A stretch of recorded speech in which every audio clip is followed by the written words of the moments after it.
You are recording?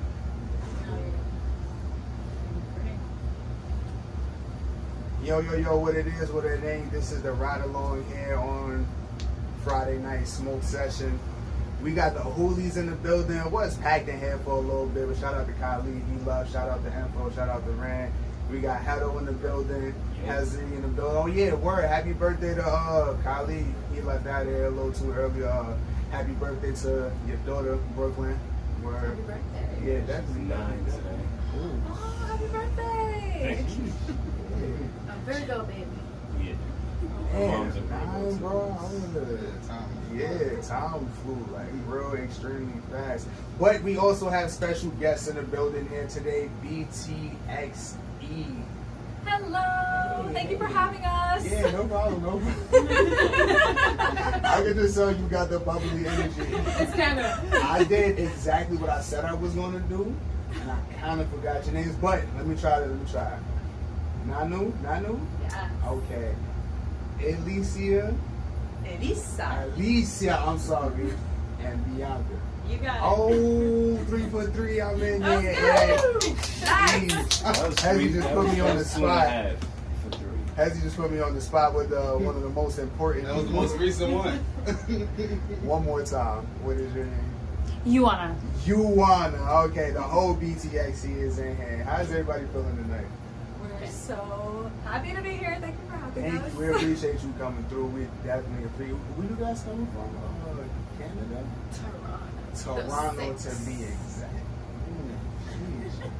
Is there a similarity between Toronto and how many times you been down here to New York? Is this your first time? Ooh, this is your I came here when I was time. like 16 for my quinceañera. I waited till I was 16 and I came here. Okay. But it's different because I didn't get to do any. I mean, I went to Broadway, but I didn't do like the actual New York. I think I was a minor. All right. Okay. This is like gritty New York. Yeah, this part specifically. That's why we really appreciate y'all for coming through to this area. No, I'm just joking. So y'all came straight down here to Manhattan. Yeah, like it so far? Love it. Love it. It kind of feels like Toronto, but there's more to it. Toronto times 20. Yeah. Basically. Yeah, Toronto on steroids. Yeah, exactly. I mean, I get the Toronto on steroids, but Toronto times 20. And like, what do you mean exactly by that? It's just bigger, brighter, even more people, just more hustle and bustle everywhere. Well, yeah, it's because it's overpopulated. It is extremely overpopulated. So what does BTXE stand for? So, actually, BTXE is an acronym of myself and Bianca's name. So, BT For my first name, Bianca, and last name, Hyper, and then her. and then the X is for my last name, Kajufisaya, KNS makes an X sound. And then E for Elisa. And then Nan is actually our featured artist on this song, or one of 2 featured artists on this song. We also have Omreda the Great, who From Atlanta. drops a few bars. From where was it? From Atlanta. Atlanta? Atlanta. Is it Atlanta or Atlanta? Atlanta. Atlanta. I was born there. I was supposed to know that. Wait, are we sure she's trying to... She's saying Atlanta. Okay. Atlanta or Atlanta? Atlanta? You're saying it right Okay. either way you're saying. Nah, I You know thought what's it was... funny? I was born there. I was born, like, delivered. So I'm like, I should know this, but... You was born in Atlanta and then ended up in Toronto. How did that... Then I went to Argentina. I actually grew up in Argentina, and then I went to Toronto. So it was Argentina first, Yeah. then Toronto. I call myself a crazy Latina because culturally I'm Argentinian more than anything, but I'm an Argentinian that doesn't need a visa. I don't need visas or anything. I got a nice American passport, you know. I can come whenever I want. Wait, so you live in Toronto? Yeah. You live in Toronto too? Okay. But I've you're been adopted. You were adopted? I've been adopted by Toronto. That's Oh. At what age did you go out to Argentina? I was like 1 year old? Oh. Yeah, no, I was a baby.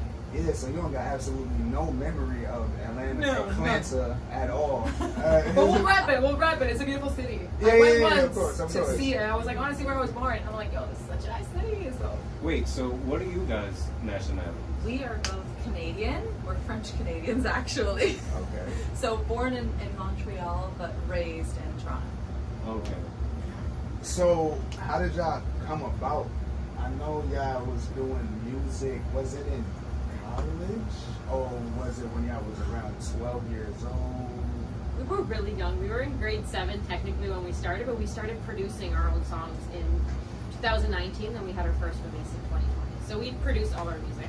Okay, I'm sorry. Wait, so how old are you?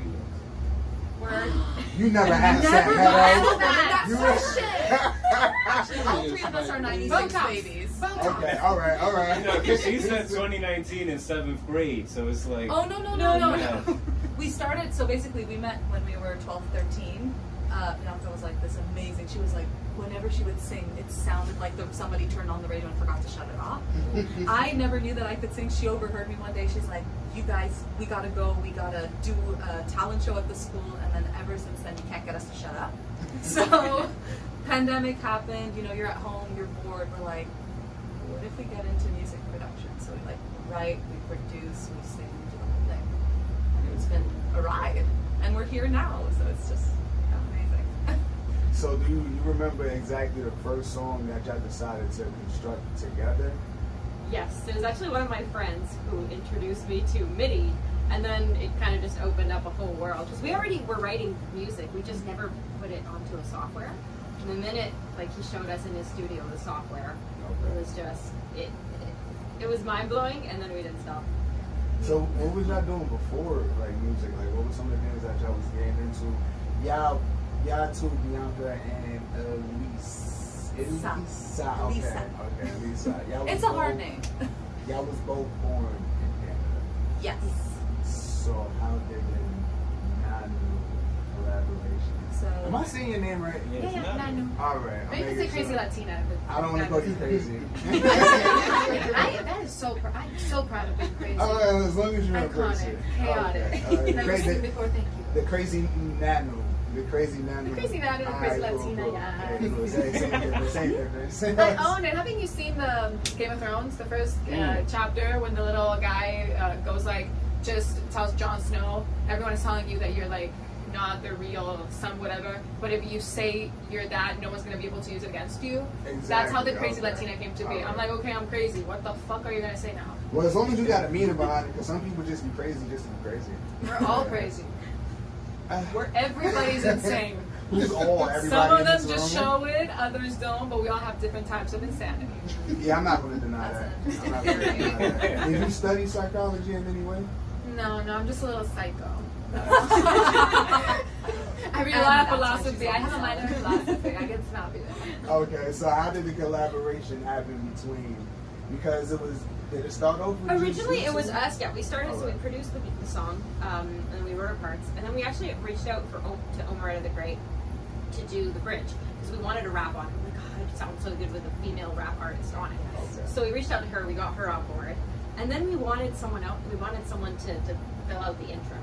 And Nanu heard the song because Joanna had shared it with Nanu, and Nanu, we're very fortunate that she's a part of the project. Shout out there. We wanted a female powerhouse Yeah. kind of song because, you know, at the end of the day, it's something about, you know, kind of women and our experiences.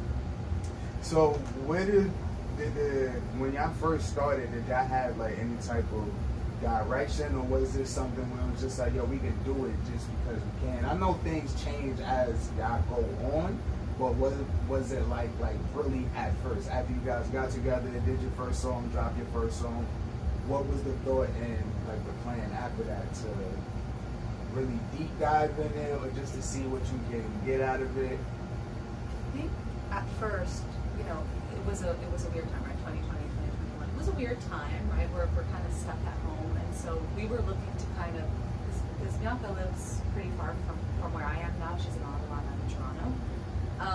And so it was kind of a way to us to connect, because music is done very easily from a distance. You know, you're sending each other files and doing it that way. And we didn't know what we could do until we did it. It was our first try going at it, and we're like, oh my gosh, this is amazing. Because it's one thing to write a song and just play it on the piano and perform it.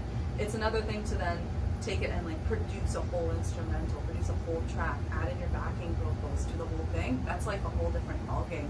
And the moment we kind of got exposed to it, we were like, I guess hungry for more. We just wanted to keep going, and now we can't stop, I guess. So- crack. Basically. What was the feedback like when you dropped your first record? The feedback, it was different because we weren't used to having, we were used to performing, but we weren't used to necessarily people commenting on us producing music. Criticism. Hold on. Criticism is a good thing. Think about it this way. If somebody releases a song and it's really bad, like embarrassingly bad, what do you tell them when they ask you what you think? You say, it's great! If somebody... Me, personally? Not you, but generally. Okay. Generally. Yeah. When people are ready to give you criticism, it means that you've attained a certain threshold where the song is decent enough or there's quality enough that it's actually productive. Yeah. And it's, more impactful in that way. And so we actually saw it as kind of a rite of passage. We're like, JoJo Siwa has a whole career based Oh on my gosh, hold on. We were talking about it. What is your opinion? What is your opinion? Yes. I think Hold on. it's like it's weird because there's movies that are so bad that it's good. That's how I feel about JoJo No, Siwa. but I love guys, it. she's an amazing performer. That bitch dances. Yeah. Like, she's a brand, and people just love to hate her. It's a trend right now to hate the poor girl. But it's good. Like it's whenever awesome, I hear her catchy. songs, I'm I like, love I like this song. You know what it It's is? great. It's the dancing. They hate on her lyrics too. Exactly. It's iconic. She had a song and it goes yesterday's tomorrow's today. And I get it, yesterday's tomorrow's today. Like that makes sense to me. But everybody's like, none of that makes sense. I'm like, what are you talking about? I don't think the songs is bad personally. Like Guilty Pleasure is not a bad song. She doesn't write them though. That's the whole thing. She doesn't write She them. bought that record. She bought all of them. Well, it was available for sale. She's a performer. I don't know what to say about it. I think it's cool. I think it's funny. Is it the type of music we would produce? No. But she's loving her life, and clearly, even though it's Getting millions of controversial, views. she's getting the $1 views. People Yeah. are watching.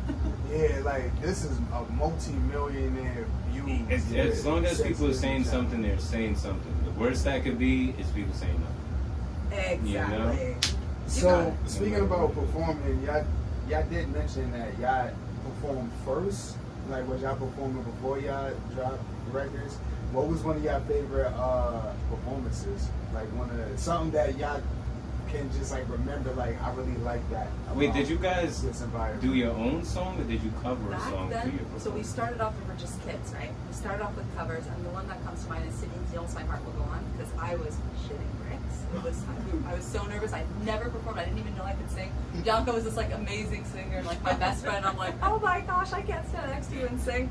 But we did it, and we got a standing ovation, and that's kind of what we were just like, yeah, we gotta keep doing. So we did parades all across Toronto and Ontario. We performed there. We've been on a couple radio stations. We've done kind of quite a few performances, and then that's when we moved to producing our own music. Wait, you said Celine Dion? Celine Dion wasn't there. I wish. I wouldn't even attempt. I seen somebody sing to Celine Dion and she just started rolling the window. Like I wouldn't even attempt to hear. In the carpool karaoke with what was it, James Gordon. Very funny. Yeah, but she's amazing. If you Did could, you see her performance at the Olympics? Celine Dion, no. Oh, she sang a song by Edith Piaf. Je sais que ce que And apparently, doesn't she she has a thing, a health thing, that she can't really sing anymore? Muscle spasms. Yeah, or like muscle spasms. not being able to control them. So the fact that she was even able to put on that performance was just Yeah, that is pretty incredible. mind-blowing. What an inspiration she is. I got to see her in concert in December of 2019. I think it was the last time, really, one of the last times that she ever performed live. She came to Toronto. I believe it was the Scotiabank Arena. We went, we saw her, front row tickets. Incredible. Proudly Incredible. Perfect pitch and all. And that's like kind of rare in this day and age because there's not a lot of people who can necessarily really. There's a lot of people getting on stage still, but they're not putting on a show or a performance like nowadays. And that's why I asked about you guys because that's pretty much key. Y'all already was performing before y'all even started producing your own music, so that's almost second nature to y'all, you know, off back and off hand and stuff like that. So. You can't get us to shut up. Yeah. Love it. So Nana, you was in Argentina for how many years? I was in Argentina until I was 18, and then I went to Toronto. And a year and a half ago, I went back to Argentina because I kind of blew up there and had a part of my career there, I would say. But then I missed Toronto too much, and I had to come back. What was some of was you doing music while you was in Argentina? At first, like when you first moved out there till you was 18? When I was a kid, I was a theater kid. My thing was theater kid, musical theater, performing. That's what I always did. I'm a ballet dancer as well, ballet dancer. And then I moved to Toronto, kind of like forgot about everything for a bit, went to university, got a degree. And when I was doing my degree, I was like getting straight A's in everything. And I was like, dude, why the fuck am I getting straight A's in something that I do not like? Like, I have all this potential and I'm using it here. Like, what do I love to do? And then I was like, okay, I'm gonna make music. And I kind of built my courage and did it, and now it's crack. Do you have a favorite Latino artist? That's why I keep doubling back into Argentina, because I know 2 people from Canada. I don't know nobody from Argentina, so I'm kind of intrigued. Yeah, unless you go to Miami. They're all in Miami. But if Oh. not, they don't get out of Argentina. So what was some should I say music influences while you was out in Argentina? Shakira. So, She was my first concert ever, and I saw her, and I was like, that's what I want to do. And I was like, now I'm going to start doing belly dance. That's what I want to do. And then after her, I saw Beyonce, and that was it. That was that, and I was like, that's what I have to do. That was it. But definitely Shakira. So do you still think about theater and, just getting, because theater, I wouldn't say it's just acting, it's clearly a certain type of acting. If you can elaborate a little more, is that like, I know what it is, but Broadway? I love Broadway. I definitely bring a lot of it into what I do, which sometimes can confuse people. But I like to say, like Madonna once said, I'm a performance artist. So everything I do comes with performance, comes with theater, comes with dance. When I create my music, I don't have a genre, which is an issue. You're a chameleon. technically. Yeah, you just... And it's just, I don't make a genre, I make my own musicals. And whatever I feel like, I grab. Like, okay, today I'm sad, I want to make a ballad. Today I want to shake my ass, I want to make like a reggaeton.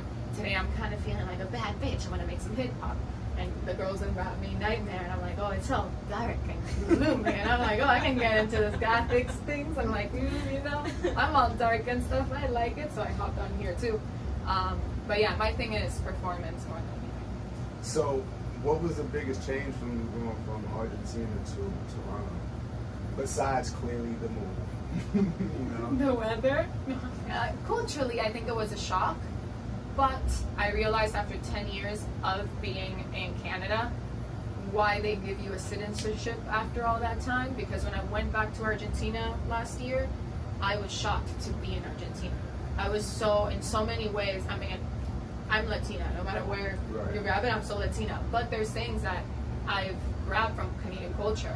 And I did feel a little bit like I was kind of like out of place in some aspects. So yeah, now I'm a mutt. I'm half. I'm like, yeah, I'm Latina, but at the same time, I'm kind of Anglo. I'm kind of Canadian. I can't deny it. Anglo? That's what they call it, right? Anglo-Saxon? Yeah. Well, I don't know. See, that's a Latina coming out. Anglo-Saxon. Anglo-Saxon. I guess is what you Anglo-Saxon, right? Yeah. Yeah. Is everybody in Canada really nice? Is that a real thing? I don't think so. I'm sorry. Not in I'm Toronto, sorry. I don't mean to but the rest, Now, yes. okay, tell us. No. What's the worst experience That's you've no. had? I just don't like to disagree, and I've never been there before, and I don't like to take other people's words for it. But I've heard, specifically about Toronto, it's not. I don't think. But she just nice said people. Toronto, no, but everywhere else, yeah. Yeah, that's what I said. Drive, Toronto. it's just, I swear to God, it's a 1 hour and a half drive out of Toronto. It's not even that much. And you go into like Canada country people, they're the nicest, sweetest, like it's something else. But then in Toronto, like it's all of us, all immigrants, we all kind of like clash in there. It's life out there. It's too much life. There's, kind of like you mentioned in New York, there's overpopulation. I wouldn't say necessarily overpopulation in Toronto, though there is housing issues. But what I mean is that there's so many people that if you want to get anywhere, you're kind of like weaving around. You're like darting forward. You don't have time for niceties, I think. And so maybe that's why. Yeah, and that's what I wanted to ask about the comparison. Because how long you guys been here? In New York? We drove in last night, and you guys came in this morning, right? Yeah.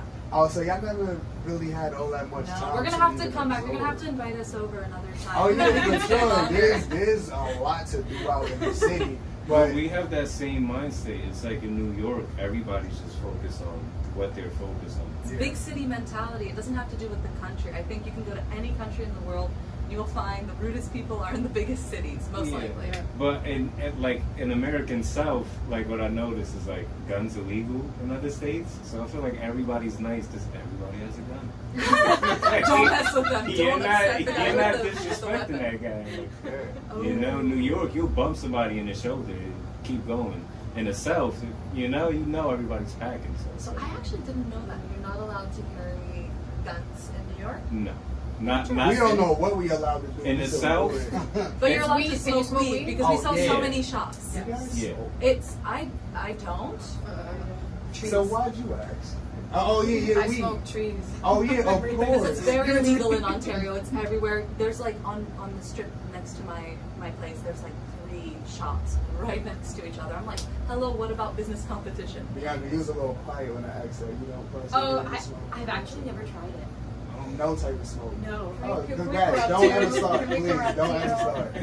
Hold on. The music industry corrupts a lot, so it's good to start on a low tier so that there's room for growth. I haven't really done it all. I don't know. Oh, wait, hold on, wait. Let's hope that you only start low and never get a bonus. No, I really hope not. Yeah, we've kept it pretty clean. Yeah, thank God. You know, I don't smoke. I smoke a lot. I'm a chronic smoker, but I will always advise somebody, if you never smoke, don't do it. You're not missing anything, for real. Definitely not missing We're high on life. Yeah. That's the main high. And honestly, it might sound stupid, but that's the main high. But now they are legalizing shrooms. I don't know if that came to New York yet. In Toronto. Really? There's a whole bunch of shroom stores. And that's Okay, you get like I don't know. chocolate I bars didn't see that are that. shroom. In New York, it don't matter if it's legal, illegal. You're gonna find you know it. the dude that got it right now. We want to sell heroin or like the hard stuff. The hard stuff, no, we don't do those things. No. You know, weed, shrooms. Yeah. I used to do a lot of them, but it doesn't hit me anymore because I did a lot of them. So we're in the weed and shrooms anyway. Shrooms is like. Damn, I'm lost. Okay. Mom. Yeah, okay, we get it. Because I was like, I thought I heard about everything, but everybody just say the other words, so I'm not putting 2 and 2 together. Like, you know, so it's just a forever, After that, that's just a forever high after that. I didn't mean to get this deep into the drug. Because we got into some of Namu's influences. I actually wanted to know some of the youngest, like if you had any influences growing up during music in general, or just like as a kid, any artists that you listened to that not necessarily that you wanted to emulate, but somebody that you always gravitated towards. It wasn't as much a particular, like, whenever someone asked me, do I have a favorite band, I was never able to answer the question. So it was more the particular songs, and I went through different phases in my life. Like, at first, I kind of lived under a rock, not gonna lie, and all I thought. I want to know the phases. Can we name them? At least 2. Well, the first one is because my family, they loved rock music. Okay. So it was very much rock based. And then I didn't really get into pop music or really hear that much pop music until 7th grade. And then once I heard it, I'm like, oh my gosh, this has changed my world. Pop does that. Pop does that, honestly. This is bananas. Come on, we was on it.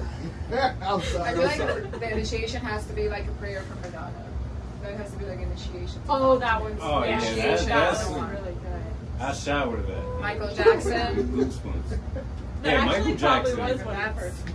There's still songs from I've recently found out a song called named Chicago by Michael Jackson. I've never heard of it. Damn, this I just heard about it's- that 2 seconds ago. I don't think I've gotta heard listen that. to Never heard You it. guys Chicago know by Slave Michael to the Jackson. Rhythm? Never heard that. It's such a good one, Slave to the Rhythm. Yeah. I can't think of it offhand. But A Place with No Name, that's another Michael Jackson song. These are songs I never knew existed, and they just popped up one day, and I'm just like, I mean, he has a huge discography. yeah, it's been since he was 5 years old. I'm sorry, Bianca. So you got into after rock, it was pop. Was there a 3rd phase after that? There was a lot of phases. There was also like the phase where I kind of got more into hip hop and also more. It's kind of a mix between, like, sometimes if you listen to movie soundtracks or if you listen to video game soundtracks, the background, the instrumentals are very good. And when I would listen to those, and again, that was my brother's influence this time. I like those like dark vibes, so then I started kind of getting into listening to that sort of music. Right. And then that's why we tend to mix them up. Like a lot of our songs are like Monster. The first song we did was rock influence, and then we did this. Our new song, which is coming out, Nightmare, is more of a hip hop. Like the instrumental itself is hip hop in the background, and then it has the rap. And I just went through those different phases, and there's not really a type of music that I don't like. I listen to all genres. Disco. Everybody's a disco fan. Oh, Donna Summer. Oh, that's You good. Yeah. very in the mix. I like it. Very in the mix. And EDM as well. I forgot. I left EDM out, but I got into that in like 2020 around. I really started liking EDM music. I got this homie who's Korean, and every other weekend he would kidnap all of us.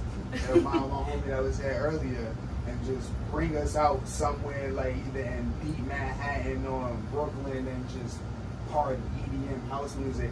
I ended up not directly, but meeting Shaquille O'Neal in a way, because you know he's a DJ now, like, you know. So my boy, he brought us to Brooklyn Mirage. That's a big place where like all the like big shows happen at, and we don't ask questions because we know we're gonna have a good time. So he brought us there, and we backstage. We like, yo, why is there a hoop here? Somebody was like, yeah, Shaquille O'Neal's a headline. I said, you lying.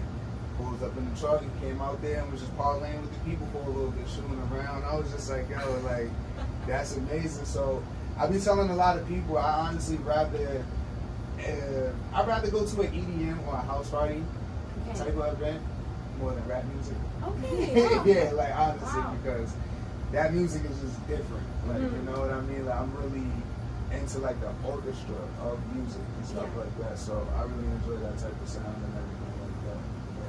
I had an EDM phase in my life, a big EDM phase. But like it went from like commercial EDM, like Tiesto, David Guetta, and then it went to tech house, and then it went to techno, to the dark, like really. And then when I was in the techno world, I was like, oh no, if I don't get out of this, this is where I retire. Thank you, we had it good in the rave scene, it was fun. Now, bye, peace. So speaking of the song Monster, because we was watching the video before we got on air, how did all of that come to life? Like, what was the base behind that for y'all to just keep building on top, from the song itself to the video?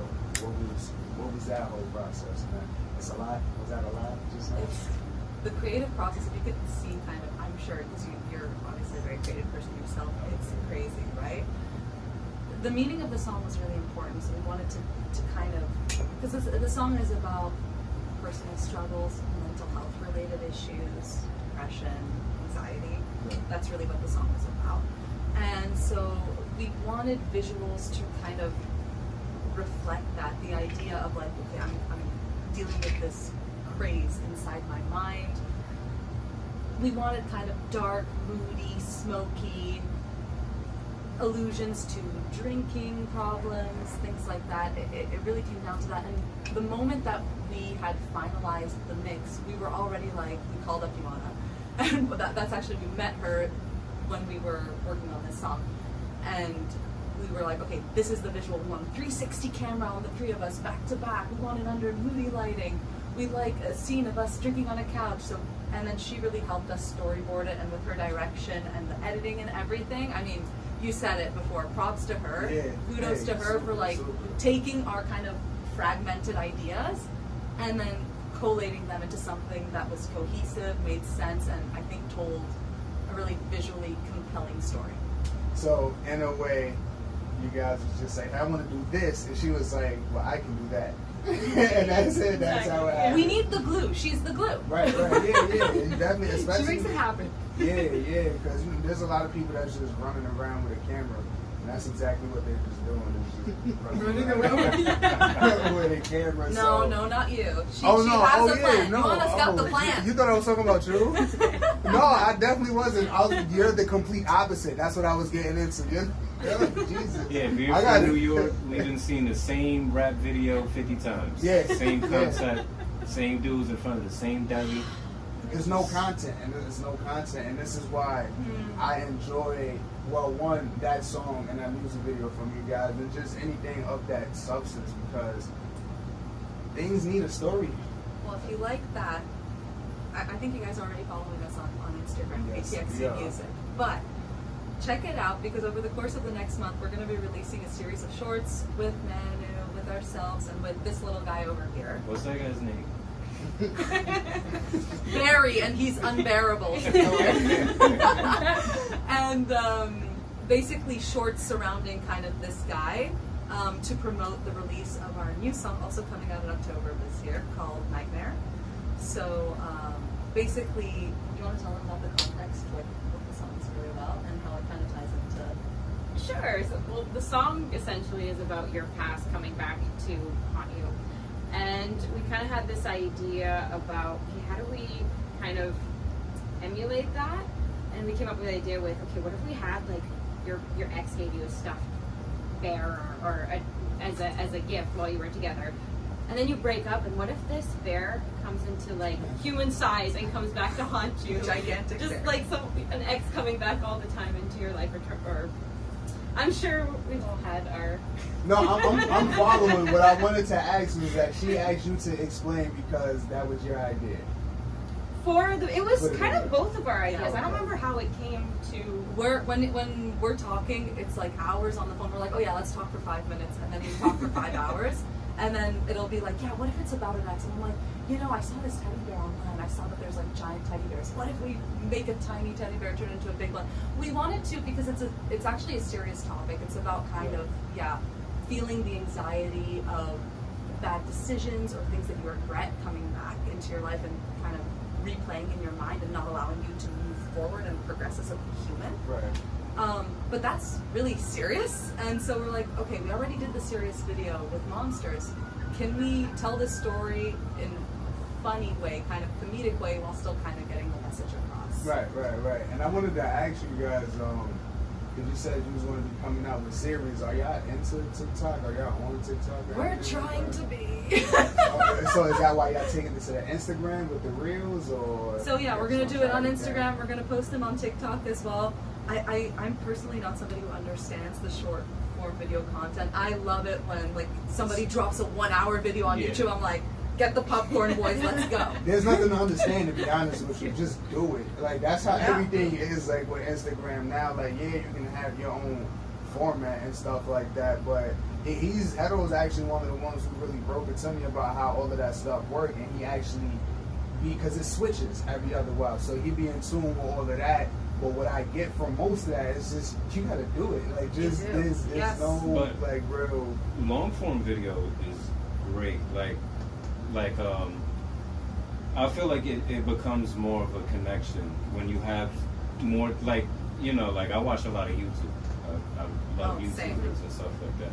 So it's like when they drop like a 2 hour video and I can just sit there and hear them talk and see who they are through it, it's more of a connection. Like, I feel like my thought process is that YouTube is going to stand the test of time. I hope so. Everything else is going to come and go. But that's why TikTok now is pushing the long form video. What is it, 10 minutes now? No, it's 10 minutes. Yeah, and they're pushing that like crazy. Yeah, because it's the only competitor to YouTube right now. But YouTube is powerful. Those long form videos, and you can always snip. You can always, if you have they're doing the shorts on YouTube now too, right? Yeah. Well, who's your favorite YouTuber? Since you watch so much YouTube. Now we're going to put you on the spot. I watch a lot of like movie analysis. I love that. Every time I watch a movie, I have to see what's the thought process. Yeah, so like my favorite right now is this guy named 3C Films. He's Mexican, he's from Texas. But he just talks about movies. And Jumpers Jump. They're from Toronto. Yeah. The one that has porn stars in the podcast? No. They're Filipinos. 2 Filipino guys. They're from Toronto. And they do movie reviews? No, they just talk about anything. Jumpers Jump. I'm gonna have to check it out. No, I haven't heard of them. Yeah, you should check it out. They're right now, they're blowing up on TikTok because people snip their videos, showing them up and just uploading to TikTok. But they're really good. They just talk about anything. And that's what really made me realize it's like building an audience is really just doing it. Like they said that they first started in their room and they were uploading videos. They paid for a big studio to make it look good and everything. Ended up going just right back to the bedroom because it was the same amount of views. Once you build that audience, the audience is more powerful than anything else. You know, so I think that's what YouTube is good on, because I feel like TikTok, you do a lot of this. YouTube, you're sitting down and you're intimate with it.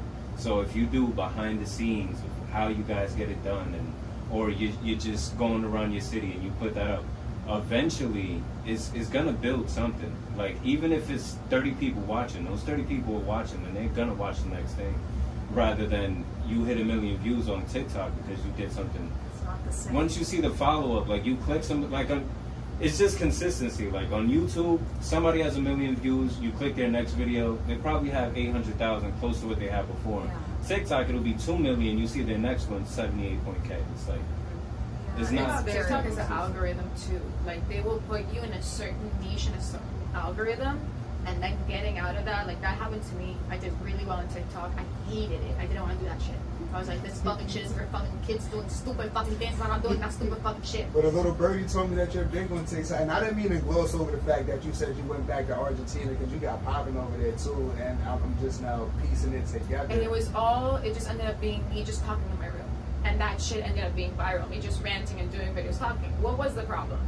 That's what the algorithm got, and that's what the people wanted. And then it was like, but wait a minute, I'm an artist. Like, I'm not an influencer. I just talk shit, you know? You didn't want to be known as an influencer talking shit. And FYI, I used to say whatever I wanted. So in that time, now I've been able to, you know, clean myself up a little bit. But in that time, no brands were working with me. So I was like, why the fuck are you calling me an influencer if I'm not even making money out of this shit? Like, I'm an artist. And they're like, no, you're in the algorithm because of your personality, and we like your personality. And then every time I put music, it was not the same amount of views. So this thing of like building that audience, I definitely have built a really strong fan base because my virality and everything was because of my personality. It was not like I did something funny, and I have videos that are super viral. They're all like 7 minutes, 8 minutes long. But my virality was mostly my personality, and that built me a good fan base.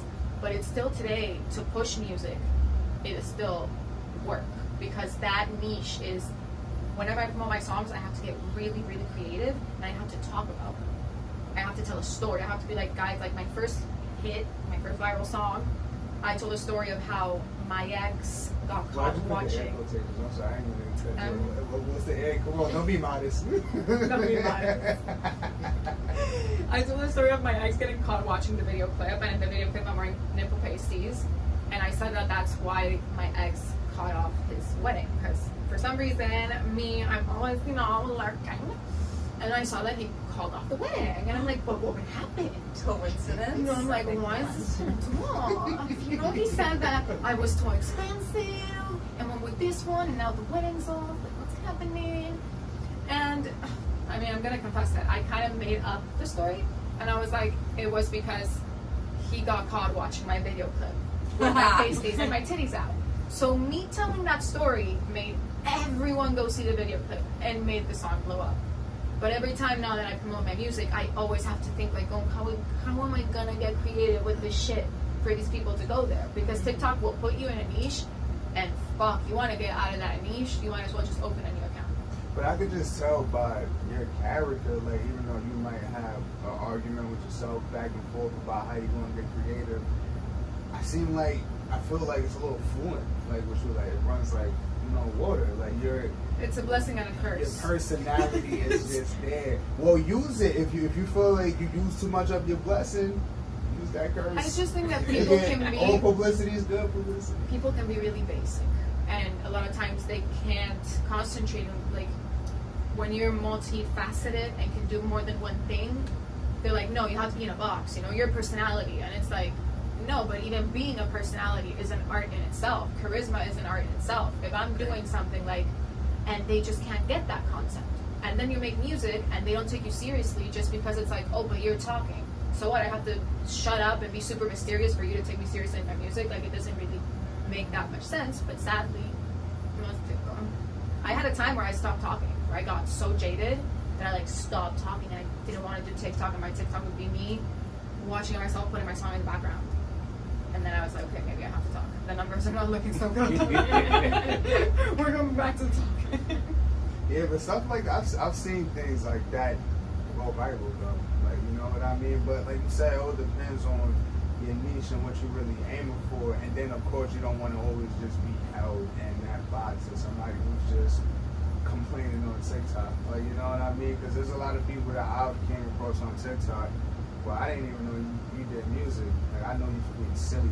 Exactly. Like, you know what I mean? So, what's next coming up for you guys? I know y'all mentioned y'all got what's this song? Nightmare. Is that out already or? October 25th. It's a Halloween song. Nice. So Thriller.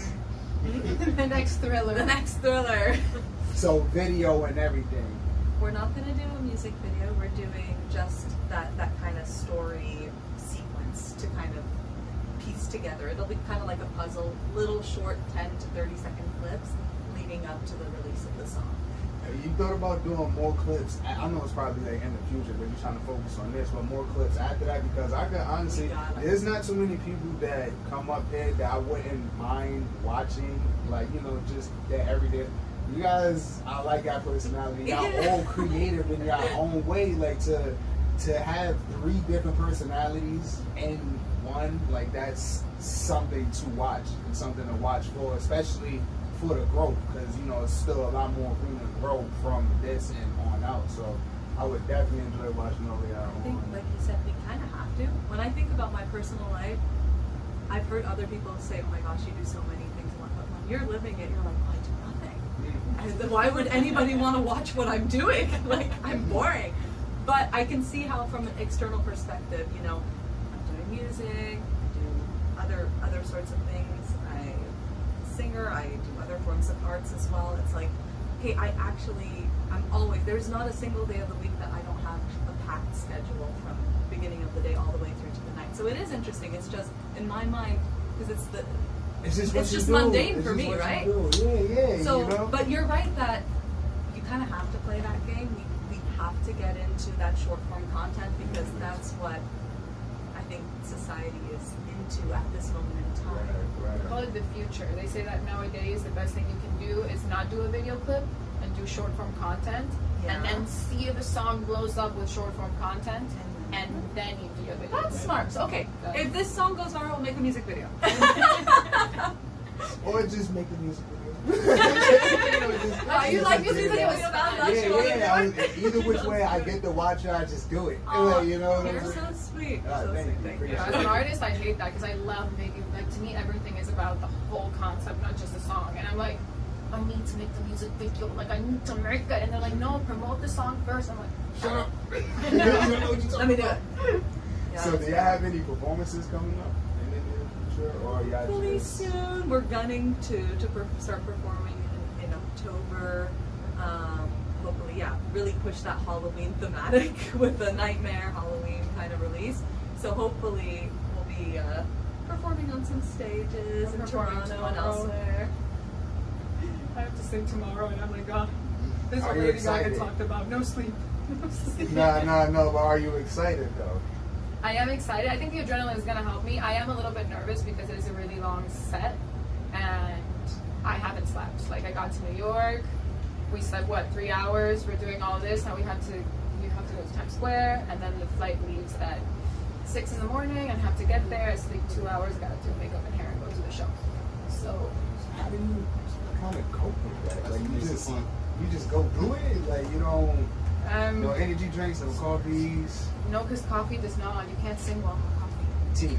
I'm sorry, tea. No caffeine, because that will dry. Okay, the caffeinated tea.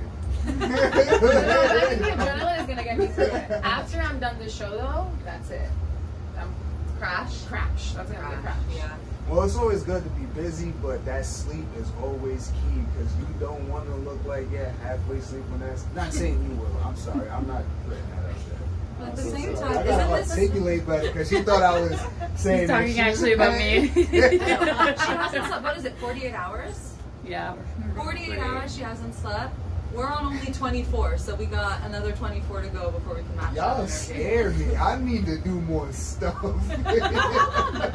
Doesn't music thrive after midnight? Can't you agree on that? Oh yeah, of course, 100%. And why is that? I have no idea. There's something about because you know dark. you're supposed to be asleep at that time, so to have that rhythm going through you at that time. Inhibitions. I think it comes down to inhibitions because during the daytime you're like overly critical about everything that you do. You're like, this isn't gonna work. I'm not even gonna try. At night, you're just like throwing caution out of the window. You're just trying anything.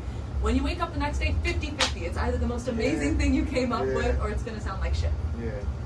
I think it's saying that the more you get older, the more you start conforming with that, like a lot more. So I definitely get it. I like to write in the morning. I love to write in the morning. Like when I wake up writing, but like fresh. Oh no, all the writing for I think what we'll do is we'll start at like 11 p.m. and we'll end at like 5 a.m. and we'll be like, that was a good session, and then back to work the next day. No sleep in between. No. Y'all are some warriors, and I admire the hustle and the bustle. Y'all will fit great in New York, honestly, because that's exactly what New York is doing. Just don't sleep. Right? I don't know why that's so cool, but we do it anyway. But that's what our taxi driver was saying. What did he say? He said it's a shift in New York. Yeah, employee shifts where like you go to Times Square and it's midnight. There's a certain amount of people. You come back and it's 6 a.m. There's the exact same amount of people. People are running shifts so that there's always a high volume. Yeah, like we live. I don't know how many miles is it. You probably know, but from here to Manhattan, it's deep as hell. Yeah. But sometimes when we go there, we really be seeing the same people almost like it's clockwork, and it's just like like everybody's they doing something. Don't get me wrong, it's not like they just glued there, but it's just like, damn, I wouldn't expect to see you out of all of these people down here, but I do it. Like it's the clockwork thing. We're all doing in and out. Nobody's gonna sleep out there. There's an infectious energy that happens here. I mean, I'm gonna be honest. I wasn't expecting much out of Times Square, but to see, and we only saw it so far during the daytime. I was like, oh yes, advertise to me. That's what I was saying. Sell me everything. Yeah, sell me everything. There's something about it. I didn't think I'd be into it, but I'm just like, whoa. There's like, it's hypnotic in a way. Imagine that on shrooms. Like we're immune to it because we're from New York, but it's interesting hearing it from like another perspective because we don't even care. It's overrated. It's overrated. Like because we're from New York. Right? Yeah, of course. The hypnotism. Yeah. Not no more. When I was a kid, I used to love it, but now I almost go. Well, we go down there with a mission. Like it's still like almost in the heart or anywhere